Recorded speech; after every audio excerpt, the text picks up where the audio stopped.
we're going to talk about B2B innovation. That's where I've spent the past decade. I'll introduce myself a little bit more on the next slide, but I want to talk about some of the foundational things that you need to build and consider when starting and scaling for success. So I have been in the robotics and AI space for 11 years. I really fall under the commercialization umbrella. So I've done product marketing, which is really my specialty. I've done product management, I've done marketing, and some BD, some partner management. I've successfully scaled a robotic fleet to over 10,000 robots in the field, deployed in the field, and that for the robotic space is pretty remarkable. Robotics in general has still not scaled. The exception to the rule would be iRobot, which is a consumer product. But in the B2B space, we're still seeing scaling, and I don't believe the industry has hit the tipping point. The exception and where we're seeing rapid growth today is in e-commerce because of supply chain issues. So you're seeing a big demand and big growth there, and that's very exciting. Customers that I have worked with include Walmart, Kroger, SoftBank Robotics, C&W, Simon Property Group. I've worked with large enterprise customers, but also smaller businesses and smaller customers. Where I've spent most of my time in robotics is with startups that are at the seed, Series A, Series B, Series C stage. My sweet spot is probably Series A to Series B, right when you're getting into that market entry, your launch, and your market growth. The objectives and what I want to focus on is because I come from the robotic space, that means I've done a lot of work with hardware. So a lot of what I talk about will have considerations around a solution that is hardware and software based. So I'll talk a little bit about platform software and hardware solutions. I'll focus a lot on go-to-market planning and in the earlier stage and how important the foundational work is. So I'll touch on marketing, product, sales, and service, and really what the cross-functional ecosystem needs to look like. And the reason I'll stress that is because the foundational work you do is what's going to allow you to scale that much faster. Getting past the pilot stage, when you have new tech, you're doing demos, but in robotics, you're also doing pilots, which can last from weeks to months, and you can get stuck in those stages. So I'll talk about some tips on how to get past the pilot. I'll talk a little bit about regional and international expansion, and then the last part I'll touch on will be keeping lean as you grow. What can you leverage externally? What do you need to focus on internally? I'm so sorry, Sandy. Sure. Your slides aren't sharing. This is what I just got done talking about, the session objectives. So I'm glad we caught this early. Sorry, everyone. And now I'll dive into some of the foundational work. So, especially in robotics and AI and tech, startups are very engineering centric. There's great ideas. You'll do some market overview in the beginning and a prototype. And then there are different phases to selling. And it's really important to understand, where you are in your company journey, which is in line with the customer journey. So if you want to build your infrastructure and start selling at the beta stage, I believe you're too late. Really, you need to have a firm understanding of the problem that you're trying to solve. That should always be your North Star. And as you build out all of your infrastructure from sales to marketing to service to deployment, keep that as your North Star. Your voice of customer should happen every part of your journey at the concept stage. And it's important to get voice of customer because you want to validate your assumptions as you build out your prototype and your alpha and your beta products before you go into production. Product marketing essentials, market segments, customer personas, customer journey, competition. How and when do they buy? And that's going to be critical as you build out all of your different infrastructure across your organization. So when I talk about pain points, an important consideration is what's the impact of the problem to the customer? And can you put metrics around that? That's really compelling. That helps you build a compelling message and stays as your North Star as you move through the product journey. And the value proposition is your foundation for all of your marketing efforts. And lastly, I'll say when you're thinking about this at the early stage of a company is your go-to-market planning. It takes planning. It is something you should be doing 9 to 12 months before launch. I've interviewed and worked with and talked with companies that think, oh, when I'm ready to launch, I'm going to hire a marketing team, or once I have the product out in the field, I'll build out all of that infrastructure. And it's really too late. And you're putting a lot of pressure on that part of the organization to catch up to you. At the market entry stage, we all believe our product is revolutionary. How can anybody say no? It's important to know if you're first to market and understand the different players in the space. Are you disrupting a legacy product or a legacy process, or both? And when you look at robotics and AI, you're often disrupting both. Do not underestimate the change management that's involved. Adoption is going to be key, and how you support your early customers on adopting and utilizing your product. You will be very, very hands-on, and you need the infrastructure and team to do so. Early beta testing will give you great insight. It's a very important pre-market stage. So after your prototype and when you have a beta product, but you're not ready for production, when you go out to the field, getting that voice of customer, you're going to learn how to figure out your deployment processes. You're going to learn more about the sales cycle. You're going to learn more about what needs to be prioritized on your roadmap from a product point of view. But again, I'll go back to your North Star. What is the problem and what is your value? How are you making your customers' lives better? And your voice of customer, getting that customer insight at every part of your journey is worth its weight in gold. An important thing to remember at the market entry stage and pre-market entry stage is, how do they buy today? When you're disrupting and bringing in new innovation, you are going to add steps and layers. So you're going to have a longer sales cycle, and you're also going to have more people involved making decisions, and it'll go up. Maybe you have a director level that has budget control and they want to use your product. It's when you have new innovation, it's going to go even higher. It may go up to the C-suite. There's a misunderstanding that, once you have a really large reference customer with a really big name, everyone's going to buy. That's not necessarily the case. And that's something to keep in mind. What are all of your market segments? Now, large reference customers will absolutely help you. They give you credibility, but there's some considerations which I'll touch on a little bit later in the conversation. Go-to-market planning is cross-functional. It is sales, it is service, it is deployment or professional services, it's marketing, it's product. I'll go in by cross-functional group, some of the considerations, and this is based on my experience. And again, this is probably a little bit more hardware focused and a little more early stage planning. The pre-launch foundational work is your infrastructure. And it's important to build this out with scale in mind. Where do you want to be in 2 years, and what do you need in place to get to that goal? So from a product marketing and marketing point of view, what's your value proposition? What are the pain points of your customer? What's the impact on the customer? And how are you making their lives better? Know the market segmentation. What are the different target segments that you can go into, and which ones do you want to prioritize? Always get your voice of customer and your customer insights. Customer journey, customer personas, sales enablement, which can really cross a lot of different disciplines and types of sales enablement.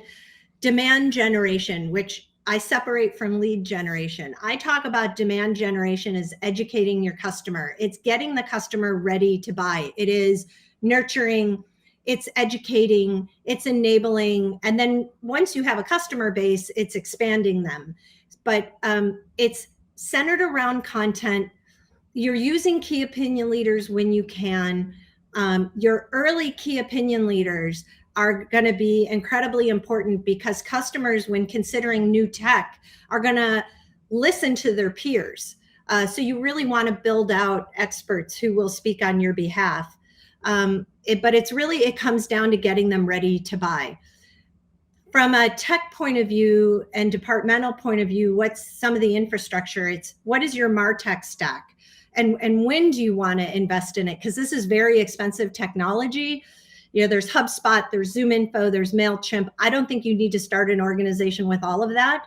But as you have an early customer base, you want to start looking at this tech stack and marketing ops so that you can move more quickly and scale. One thing that is critical from day one is your CRM. Both sales and marketing will use a CRM, and it's really important to have that in place. PR and marketing agencies will help. A little bit later in the talk, I'll distinguish how and where I think they're of best use. And then product marketing and marketing should be heavily involved in demos. And if you're looking at a hardware solution, you need to talk about shipping and scheduling. And that's infrastructure you don't want to do on the fly because it'll affect how you perform once you're out in the field. From a sales point of view, some of the infrastructure and foundational work is really understanding your target markets and what's your SAM, your TAM, SAM, SOM. Usually that's all done within product, but I'll say sales and product marketing are also going to be heavily involved in determining that. Are you selling direct? Are you going to use sales channels or partners? I'm a big believer in innovative, disruptive tech that you should have some internal salespeople to start. They need to be the domain experts, and they will help as you expand to sales channels and sales partners. Really understand your customer journey, how they're buying today.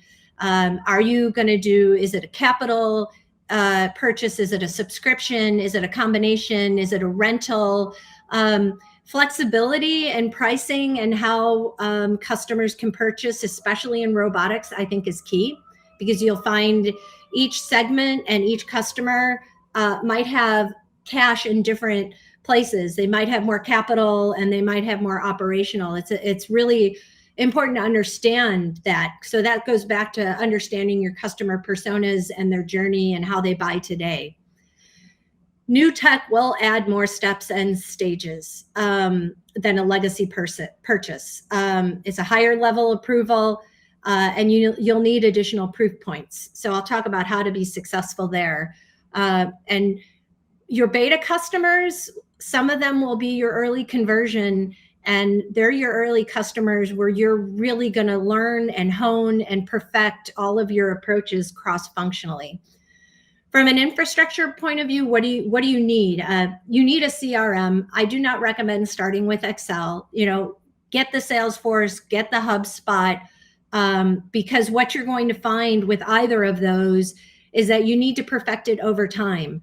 A lot of people will buy the lowest level of each to start because it's such expensive tech. And then you find it doesn't meet your needs and you upgrade over time. But it can get really messy really fast if you don't set it up right in the beginning. So take the time to build that out and have it honed as you grow. Your contracts, are you going to have a master service agreement? If you're trying to get enterprise customers, then you want an MSA. And this is when you're going to tap into legal, whether it's in-house or external. I think when you're early, you can do external. What are your business processes? Especially if you're working with an OEM or a partner, you really need to understand the business processes of how information is going to flow between the two organizations. So sales op is an important hire. Legal review on your contracts is really important. What are your accounting processes? Pilot planning, especially with the market entry stage. How are you going to do your demos? I consider a demo is something you can do online or by video, or it's one day. A pilot is when you get into multiple days, multiple weeks, and sometimes even multiple months. And don't underestimate in robotics, you can end up in a pilot for months. So there's a lot of planning involved from a resource perspective and setting your goals. Sales expectations should align with the company infrastructure. If you're starting out, and this gets into how you talk with the board, how you pitch when you are trying to get seed funding, Series A funding, or even Series B funding. If you've got all your infrastructure in place and you've had some successful pilots and betas and you have momentum, then you can, I believe, have a more aggressive sales forecast. But if you don't have this infrastructure in place, be careful in making an assumption of what you're going to grow in 1 year or even 2 years. You probably want to be very conservative in your first 2 years and then get more aggressive in your sales funnel and your sales forecasting when you get to years 3, 4, and 5. Deployment and support, which is very important when you have a hardware solution. How are you going to ship it? Who is going to be your shipper? Who is your field team? Who's going to go out there? Or can you self-deploy? Can your customer deploy the product? Can you remote deploy? You'll learn this in your beta stage and your early pilots. The documentation and collateral to support this is important, and you'll need product marketing and marketing to help build that out, and technical writing.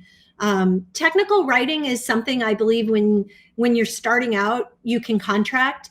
I like doing contract to hire because they then have some of the domain expertise, but I don't think at an early stage that you need to hire a technical writer. But when you're burdening your engineering team to write instructions and basic information, and they can't work on development work, that's a pretty good indicator that it's time to hire a technical writer, whether by contract or to bring someone in-house.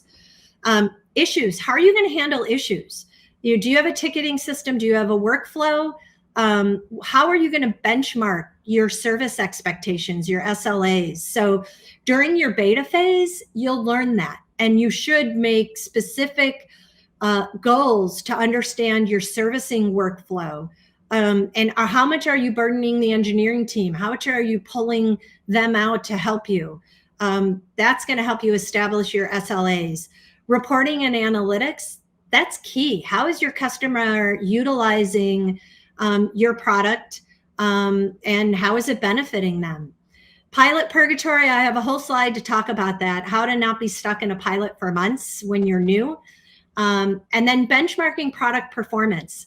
When you're in your pilots and your beta stage and working with customers that are considering your technology, that's when you're going to learn.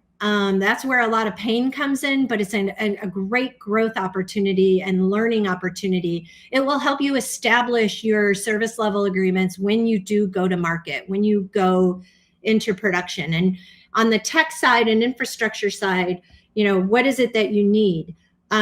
You need a ticketing system, Zendesk. You need escalation and workflow.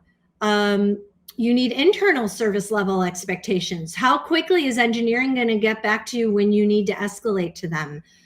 External SLAs will be absolutely critical. It'll end up in your contract.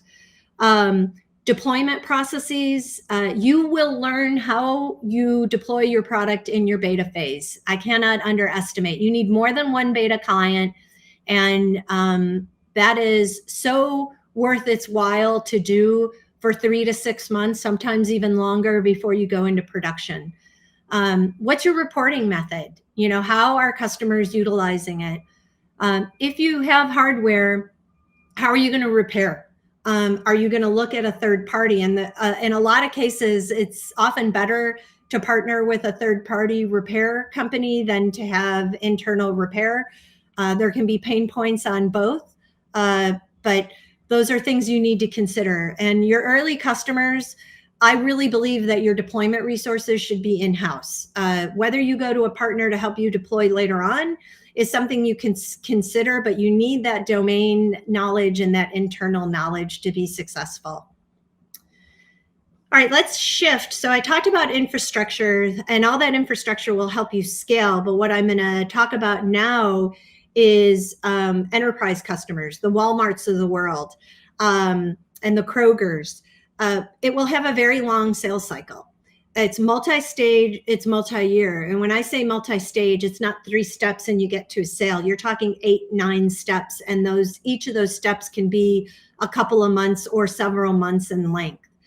They'll want to know that you have a few customers. So I wouldn't go after enterprise customers until you've gotten your toes in the water and your feet wet, so to speak. You can learn from a lot of your early adopters and your early customers before you start looking at enterprise level customers. Innovation centers within large corporations are not always the buyers. They're your champions, and it's a great way to get in the door. But when you're talking to an innovation center, for any company, you want to try to understand if they will refer you and if they can get you in touch with the different groups that actually do the buying early on. If you have hardware, they're going to look at your production capabilities. So that really needs to be buttoned up. They will come to your production site and want you to present on how you can scale. How many machines can you make in a week? What's your quality process? What's your QA and QC? You're going to want to have that all documented, and you're going to be able to prove to them that if they give you a large order for 500 robots or 1,000 robots, they'll want to know how quickly you can deliver it. And they'll dive pretty deeply into that. Service level agreements, that needs to be mapped out and will be part of your presentation to enterprise customers. And that's when you also will look at, as you scale and ramp up, does it make more sense to hire and partner with a third party to help you for a large deployment, or as a permanent service partner?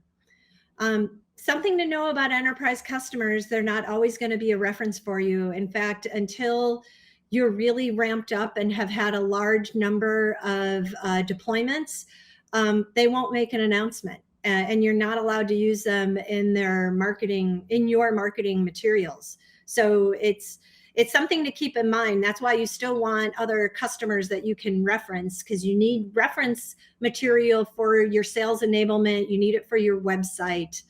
And lastly, something to think about with enterprise customers is they often require heavy customization, and they may end up dominating your roadmap for 1 to 2 years. And because they're going to give you an order of 1,000, 2,000, 10,000 robots, then they're going to dominate your roadmap, and they're going to be your partner. And it's important to work with them and know what other markets you need to prioritize as well. It will take a lot of your time, and it's a very heavy partnership, but a very important one. Pilot Purgatory. That is when you are stuck in a pilot for months and the customer keeps saying, we need more time to make a decision, or we need more features and functions before we're going to purchase. It really comes down to your product readiness and what you're going to launch with, your minimal viable product. Are you really launching with a production ready product, or are you really more in beta phase? These are some things to be honest with yourself as a company. But how do you set yourself up for success? Well-defined KPIs. Keep it short. It could be a 1-page document with 10 metrics, and maybe 10 KPIs, and maybe only 5 of them are measurable. The other 5 are more qualitative. Keep it really simple, keep it really short, but it's something that you both agree to. I usually prefer to suggest the first draft and let them give input, but you both should agree upon it. You always want a call to action. If then statements are really important, and with end dates, because that helps you transition to the next stage, and it helps you get out of pilot stage. If we meet these KPIs, then you will consider an order of this size. That may change over the course of the pilot, but having those if-then statements will really help you. Frequent progress reviews, they should be weekly. You are talking with the customer and getting feedback on a weekly basis. You're always getting voice of customer.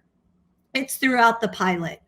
Roadmap, you want to share the roadmap. And one trick I always say as an ex-product person, when you show your roadmap, keep it at a very high level. Don't give exact dates because, as you know, from the development and the software and the platform side, level of effort is not always understood and those dates can slip. So I usually like to say date ranges. So next year or this quarter, those are much better because when you give an exact date, the customer will come back to you with that exact date and say, you know, you promised that you were going to deliver this feature or function on this date. So try to stay a little bit more broad and general and explain to them that level of effort in the software world and platform world will change over time and as you dive into building out that specific function. If you have hardware, get a dedicated hardware demo fleet. When you use prototypes as your demo fleet, they're going to break and it's your first impression. So if you're using a prototype that's not production ready, you're going to have a lot of issues in the field. It's going to break down and it's going to give a really bad impression. And then you're also left servicing it, which is going to give them another impression, or you're going to be explaining yourself. And you really just don't want to be on the back seat of that. So as you build out, think about a dedicated demo. So as you build out a beta, your beta, have a few betas and think about how can I take that beta product into making it production ready? Is it an easy change so that you do have a demo fleet? And then lastly, reporting and dashboards, being transparent, giving the customers the information that's compelling so they'll make that transition from a pilot to a purchase. I'm going to do a quick check on time. All right. Expansion, whether you do regional or international, you want to look at your market segments and what's the SAM and SOM for each. What's the cost of doing business today in terms of your own infrastructure? What's the minimum you need to open up a new region? What can you maintain your current service expectation, or are your SLAs going to change when you expand to a different part of the country or when you expand to a new country altogether? Time zones are important.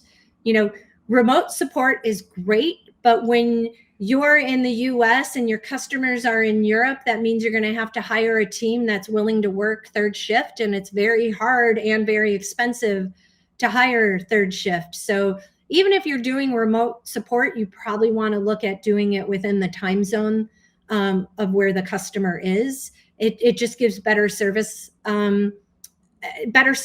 You'll be better able to meet your SLAs.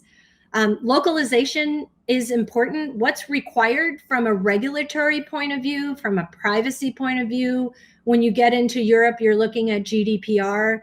And what is the level of effort for all of that?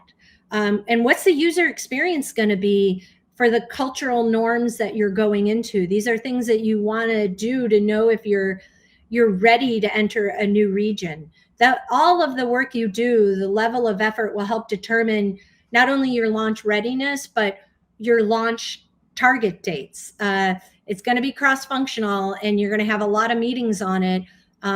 Don't set your expectation on expansion until you've done this work and understanding how you're going to service it, how you're going to sell it, how you're going to support it, and the difference in time zones and the difference in cultural norms.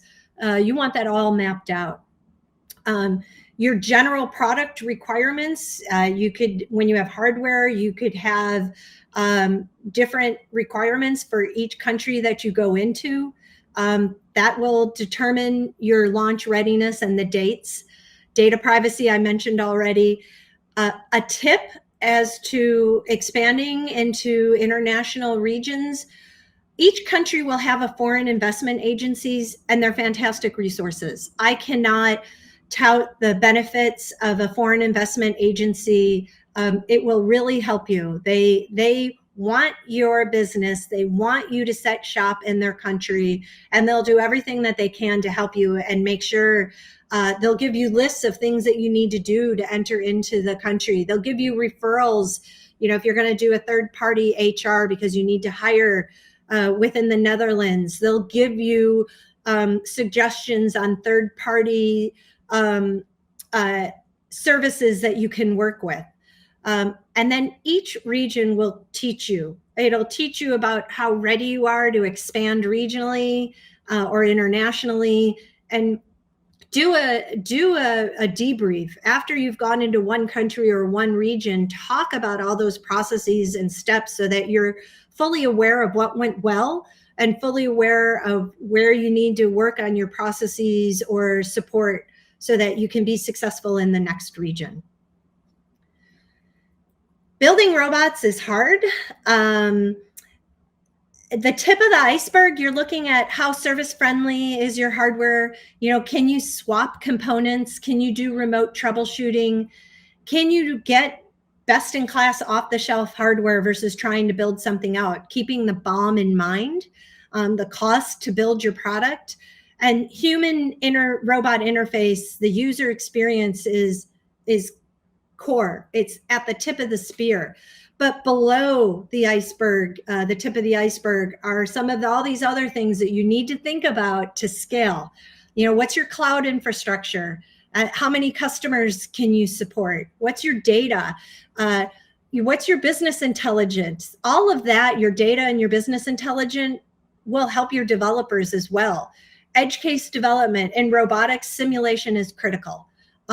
Security encryption, safety certifiable machines, having APIs so that you can interface with your customers' technology. That's becoming more common practice. There's going to be a lot more integration, and you need to build out your platform to consider this. And then just the infrastructure so that you can localize to a region or a country is really important. If you built out your UI to handle English, and then all of a sudden you go to Japan, or you go to a different country, that can be very painful to switch from a user interface that's built for English to one that's pictographic or syllabary. I can't say that word, I apologize, in nature. So that goes back to your infrastructure and your fundamentals, because it can be really painful as you're trying to scale and expand to have to break things so that you can grow things. So I always try to encourage, when I'm advising companies and customers and working with companies myself, think about those things at the very beginning. It'll save you a lot of heartache.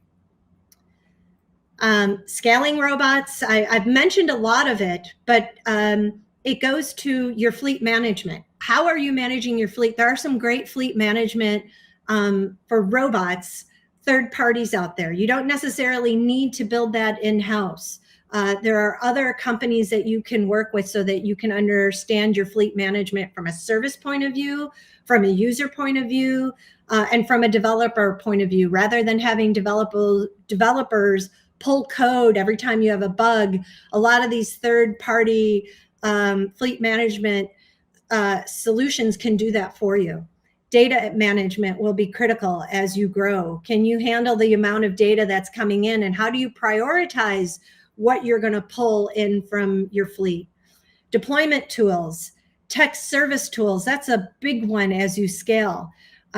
Quality testing and safety, full life cycle software maintenance, and from a hardware point of view, manufacturing tools, provisioning and calibration tools. And if you're working with OEM partners, those are the tools that you need to give your partners. You often build them out in-house and test them in-house. All of these things you'll need to pass on to partners if you're working in an OEM model, but that's really what's going to allow you and enable you to grow. Going back to the product and marketing side, talking about growth,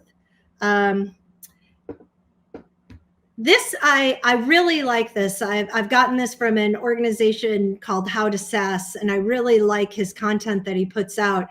He talks about revenue growth. I like to just talk about growth at the top. But that foundation, what I have circled, is really important. It's understanding the competition, understanding your customers, their personas, their buying journey. What is your story and your value?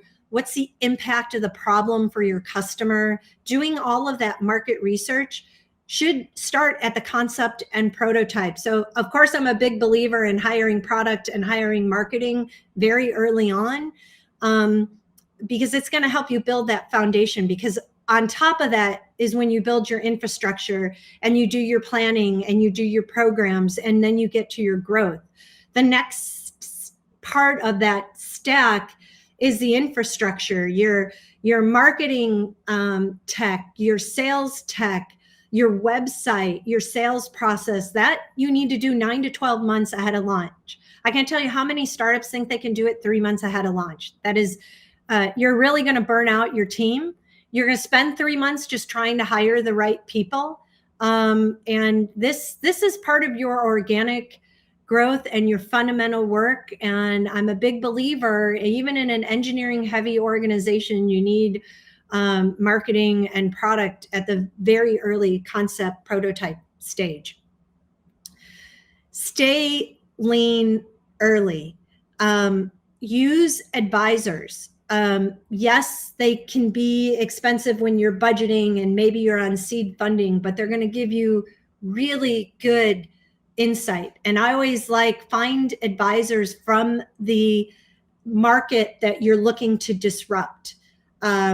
Sales professionals should come from the market and verticals you want to enter. And you don't have to start with a large sales team, but your salespeople should be involved in there and helping run your betas and your pilots, because they're going to learn too. It's building that domain knowledge. They're taking the domain knowledge of what they have from the industry and the vertical that they work in, but then they're also learning about the product and solution. And then when you get to launch, they're just armed with that knowledge and information, and it's going to speed your processes up that much faster. So find sales professionals from the verticals that you wish to enter.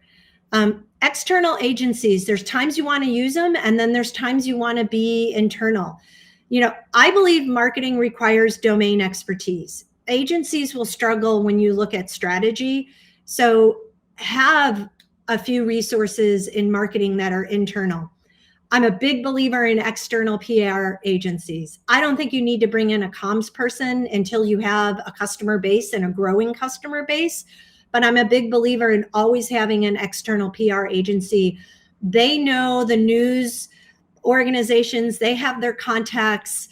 They're going to have multiple people that have multiple contacts. It's going to be better than any one internal comms person can do. Now, of course, when you grow, you want someone to manage that. But I believe external PR agencies are great. Marketing basics should be internal. Product marketing, content, marketing ops, that should be internal. But where agencies are good are for execution. So keep strategy in-house. But when you're early stage and you don't want to build out just yet, that's when you can leverage an external marketing agency for your execution. But always keep strategy in-house. And then sales channels. Start with internal. Have 1 or 2 salespeople in that beta and pilot phase before relying on your channels. Because if you do want to build out channels and sales partners, those domain experts will be the ones who help train your next channels. So you want to keep some stuff in-house. All right, that's it. So I'm going to stop sharing my screen and open it up to questions. Thank you so much, Sandy. That really, really resonated with me, especially what you said about enterprise, because that's exactly where I am today, and exactly what I'm dealing with over the past since I got hired. So really interesting to hear that this is a common theme. Yeah, they'll take a lot of time. I mean, they're worth it. They can be really worth it, but it's very time consuming, and it's they are your partners. Yeah, and they're definitely maturing our application, but it's it's a transition. And I apologize, folks, we don't have time for questions because we need to move to the next speaker. But I highly recommend if you have questions, because I bet you do, reach out to Sandy on her socials, and I'm sure she will be happy to answer that way. Yeah. If anybody would like to reach out to me on LinkedIn, I'd be happy to answer questions offline. Sorry, I thought I had a few more minutes for Q&A, so I apologize, but I'd be happy to field questions on LinkedIn. Sandy Agnos, please reach out to me. Thank you so much, Sandy. That was so, so good. Oh, great. I'm glad you enjoyed it. Have a great day. Thanks. You too.